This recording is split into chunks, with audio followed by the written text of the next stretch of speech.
Your device, or is your device using you? Can you put it down? Can you turn it off? If you don't read the newspaper, you're uninformed. If you do read it, you're misinformed. So what do you do? That's a great question. What is the long-term effect of too much information? One of the effects is the need to be first, not even to be true anymore. So what a responsibility you all have to tell the truth, not just to be first, but to tell the truth. We live in a society now where it's just first. Who cares? Get it out there. We don't care who it hurts. We don't care who we destroy. We don't care if it's true. Just say it, sell it.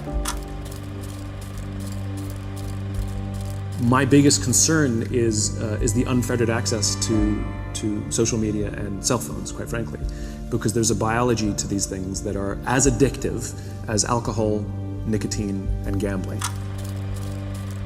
Right now, a family is out to dinner at a restaurant, not enjoying each other's company, but each staring into the screen of their choice, completely ignoring the family members.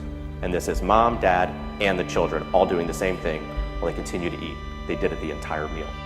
Right now, an infant is getting their first iPhone and learning to tap and swipe all while drooling on it. 92% of 2-year-olds play video games because that is what parents are putting in front of their precious children to keep them entertained and quiet. This is your life now. No natural behavior. Everybody's wearing clothes they don't want to wear. Everybody's showing up and doing something they don't want to do, they have no connection to. That's the problem with our society. And then what's the reward for all this stuff? Go home, get a big TV. Go home, you're gonna get a shiny belt buckle. You're gonna get a nice purse. You're gonna wear shoes that you couldn't afford last week. You're gonna get that dream car. And every week we're chasing down this new object. And every week we're trying to fill this hole in this sad shadow of a life that we've been left with after work. That you work 8 to whatever the hours a day plus commuting, and then you're like this. And that's your life. That's your real life.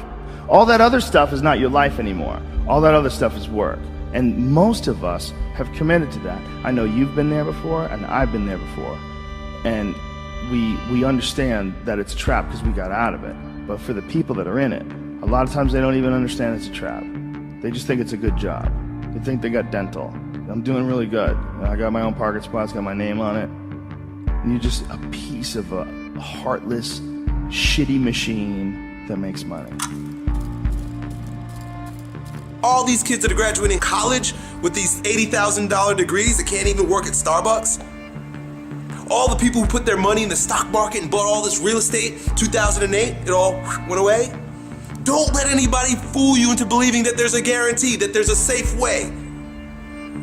The well-trodden path is the scariest way in my opinion, right? Because then you just spent the last 80 years of your life doing everything that everybody else told you to do, and you never really lived or produced anything unique. If everybody's going this way, go that way. We now know that many of the major social media companies hire individuals called attention engineers who borrow principles from Las Vegas casino gambling, among other places, to try to make these products as addictive as possible.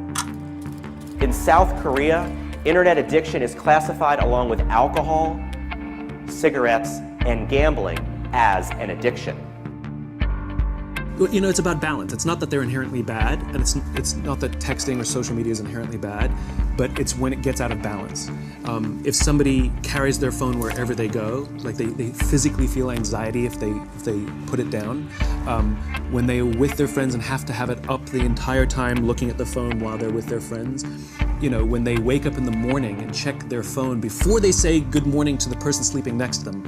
These are problems. This is out of balance. I'm not knocking the phone.